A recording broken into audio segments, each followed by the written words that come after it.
wagaag waxaad ka dhawaajisay inay jiraan dad ka ganacsada sidii ay markaa u kontrabaan ugu samayn lahaayeen sii bixinta dadka la yiraahdo muhaajiriinta balse muddooyinkii dambe waxaa soo dhashay gacmo kale oo ka duwan oo kamid ah dadka mas'uuliyiin ah inay arrimaha la soo galeen faraha iyaga laftigoodu qayb bay ka qaataan baa la yiri in dadka macnaha laga soo qaado gudaha dalka Soomaaliya isla markaana ay u sahlaan agabkii ama wixii ay ku tagi lahaayeen kuwa laftigooda ma ka hadasheen dhibaatada hortale ee ku soo birta umurta bismillaahir rahmaanir rahiim Soomaalidu waxay tiraahdaa run sheeg waa cayb sheeg ninka oo run sheega waa cayb sheeg aniga waxaan ahay nin dawladda Soomaaliya la soo shaqeeyay in badanna xogaayii baarlamaanka ku meel gaarka inaan ahaa xilligii Cabdullaahi Yuusuf cartar lagu soo dhisay Eldoret Imbagati wax badan aan ku ogahay arrimahaas waana masiibada koowaad ee dadka inta badan u sahasha inta badan dawladaha dalka laga soo dhiso meeshii la rabay inay dhaqdhaqaaqa koowaad ay sameynayaan ay noqoto repatriation waxa la yiraahdo inay dib u soo celin dadka inay sameyso waxa la yiraahdo peacekeeping oo kale in dalkii nabad ay ku soo dabaasho iyadii waxa laga yaabaa sometimes shakhsiyaadka loo magacaabayo sida safaaradaha oo kale inay sameeyaan ka ganacsiga dadka bini'aadamka inay Soomaalidu dalkii joogta lagu abuuro dhoofin in si shirar oo international dadkii Soomaalida loo qaado in qofkii meesha uu joogay uu ku nabad qabay laga sii nabad guuriyo marka taas ma dhihi karno governmentigi loogu talagalay dadkan inay soo celiso ayaa xaalufinaysa xogaa waxa waaye masiibo inteeda la eego dalka ka jirta way iyada laftigeeda waxa loo baahan yahay inaan kala talino inaan dhahno warheede dadka waa dadkeeni dalkuna waa dalkeeni dunyaduna waa xoolaheeni inaan dhaqanana laga rabaa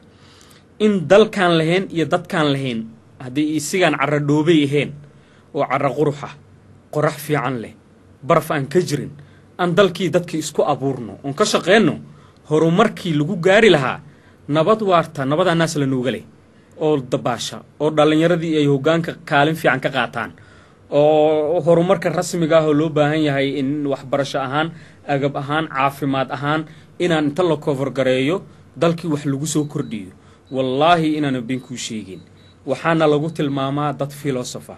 aqoon-yahana ah horumarsan aqli fara badan leh inta dadka kale ay daboolan yihiin taas markaan ku leeyahay waxa waaye waa aan dawladda Soomaaliya la shaqeynayaan hotel Kenya Grand Regency Lirano degan yaa waxaan ugu yimid ku xigeenka UNDP Soomaaliya waxa nin Suudaanisa waxa uu tagay magaalo Lira Isli Nairobi ku taalo ganacsi fara badan Soomaalida ay ku sameysatay wuxuu arkay dukaamankan dharka lagu gado oo intaas oo dabaq ah ee suuq weyn oo international laga furay wuxuu yiri cibaaro Soomaaliya waagaad joogteen jaamacadihiina waxaan ganacsiga laguma dhigamiya jaamacadaha oo dalka Soomaaliya uga soo baxdaan waxaan ganacsi ahayn dadkiina ma baran miya xogaa waxay ku tusee markaas waxaan maxaa ka wadaan ku yiri sababtoo dadkiina bolisiga nabadda ma yaqaanaan sababta haday jaamacadaha policy ka soo bixi laayeen ama public relationship ama waxyaabaha kale oo important u ah community development la yiraahdo waxa sahlanaan lahayd in dalkii nabad uu noqdo laakiin dadkiini waxaad ku ilbaxdeen hur dagaalo iyo dhibaato fara badan sidoo kale ganacsigan waa ku hormarsiisantiin Afrika markii la yiraahdo dalka labaadan soo galna telecommunication-ka ugu hormarsiisan dhaqaale abuuris markii la yiraahdo ganacsiga islaamta iyo cunuga iyo odayga weyn ayagoo nan education ay sameeyaan marka waxay ku tusee adduunka dadka jooga inaysan fakarin sida anagu u fakarin inaysan isku taakuleen sidaan anagu isku taakuleynayno inaysan isku qadarin sidaan anagu isku qadarinayno South Africa waxaan u soo joogay xilli la yiri xenophobic waxa la yiraahdaa sinjinaceeb Soomaalida iyo lagu sameeyay dadka foreigneriska oo ahaa in lagu mudaharaado la dhaco dadka Soomaalida madaxweynaha xilligaas ka talinayay Thabo Mbeki la dhihi jiray shacabka markuu u qudbadeynayo wuxuu yiri Soomaalida waxaan idinku abuureen waxa waa yiri inaad ka barataan oo ka faa'iideysataan horumarka abuurista dhaqaalaha ee dadka Soomaaliga ay yaqaanaan amaan hal la siiyo dadkaas raali gelina waa ka bixiyay dibna waxa loo dajiyay dadkii iyo oo dib loo boobay